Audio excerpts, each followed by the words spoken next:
Paramashivoham Om Nityananda Paramashivoham Om Nityananda Paramashivoham Om Nityananda Paramashivoham Om Nityananda Paramashivoham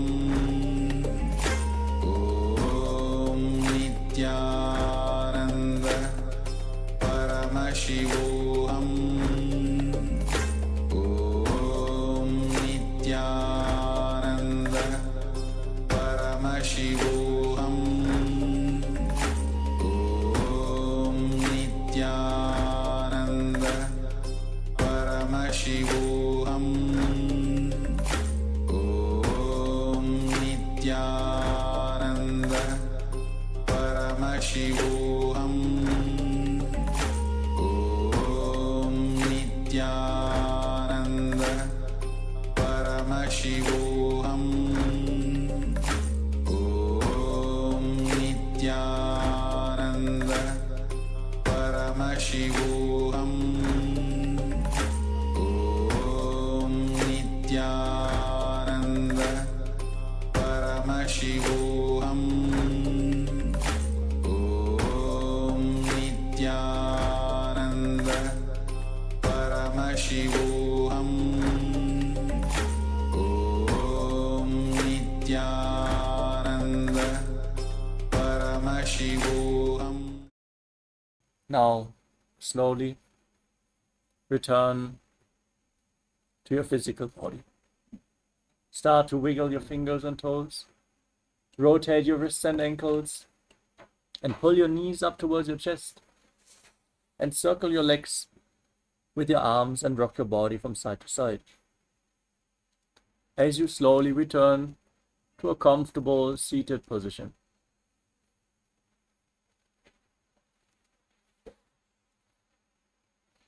Congratulations, you completed the Dvitiya Vinyasa Krama, the 308 asana sequence of Kailasa Nityananda Yoga. Celebrate yourself. You can applaud yourself. As we get ready now for the power manifestation, we're going to perform the blindfold reading. So have a blindfold ready. Any towel, any opaque cloth will do if you don't have a blindfold for yourself. But definitely stay tuned. We're going to move over to the power manifestation session directly. So let us now conclude this session as we sit with our head, neck, and spine in a straight line, hands in Namaskara Mudra in front of the heart center.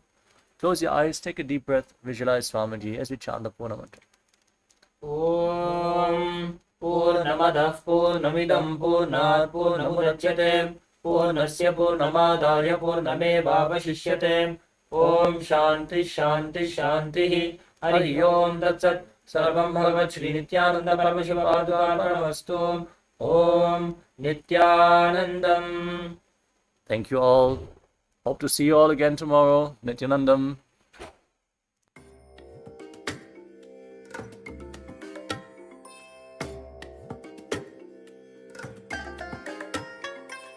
I bless you all. Let you all open all your three eyes and manifest the powers of Mahasadashiva. Om Nityananda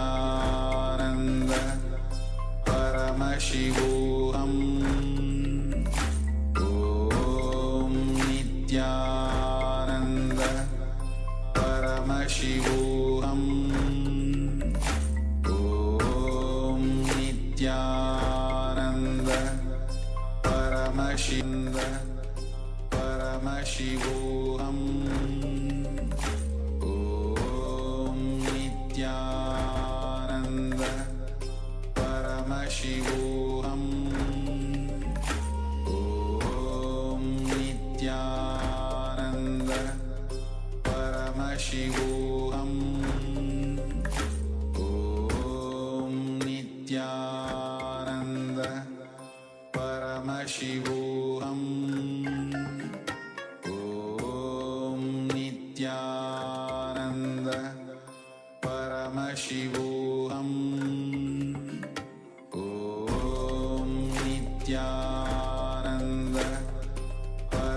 Paramashivoham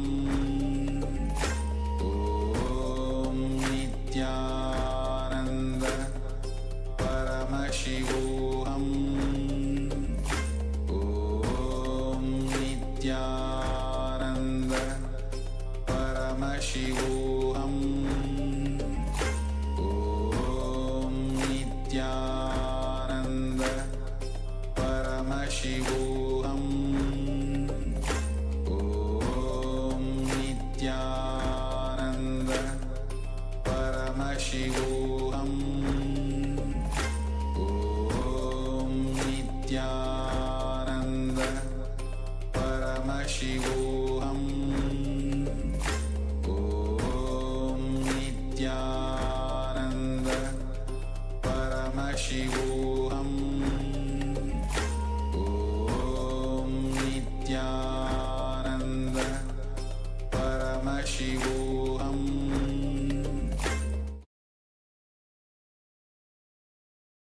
Nityanandam, and welcome to all the Paramashivoham Level 2 participants to the beautiful Paramashivoham Level 2 program.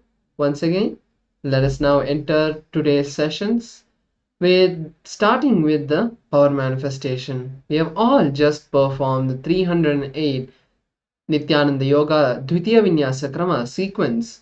So we are all energized and now our kundalinis are awakened. This is the best time for us to manifest the powers as we have all just completed the yoga. So let us now enter this beautiful round of third eye reading with the blessings of the Supreme Pontiff of Hinduism. Let us now first invoke Paramashiva's presence by chanting the Shastra Pramana, the scriptural reference for this power. As all of us have just completed the yoga, we are now in the best space to manifest powers. So with that, let us now listen to the Shastra Pramana, the scriptural reference to the power of yoga, third eye reading, which is from the Vijnana Bhairava Tantra, a beautiful scripture which in the 34th verse reveals the signs of manifesting the power of third eye. Let me now chant the Shastra Pramana for you, and then we'll be moving into the power manifestation. Kapalantarmanonyasya tishtanmilitalochanaha kramena manaso dadyat lakshayet lakshyamuttamam. Paramashiva beautifully says, by fixing the mind on the inner space within the crown center, sitting stably without any movement, having the eyes closed in succession, by that stability of the mind and inner space, through the power of third eye, one directly sees the ultimate goal, Lakshyam, having the vision beyond the sight that reveals any object or place, attaining the space of oneness with the source, Paramashiva. So, that is the beautiful Shastra Pramana, the scriptural reference for the power manifestation. So, let us enter today's power manifestation session. I request all the participants to please close your eyes and be seated in a comfortable position. Today, once again, we are going to be seeing different colors.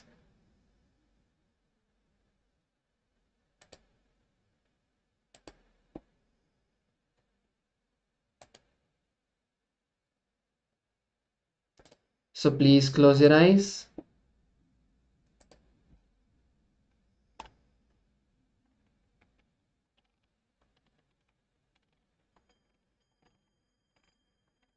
Once you have closed your eyes, take a moment to visualize the beautiful form of the Supreme Pontiff of Hinduism in your inner space.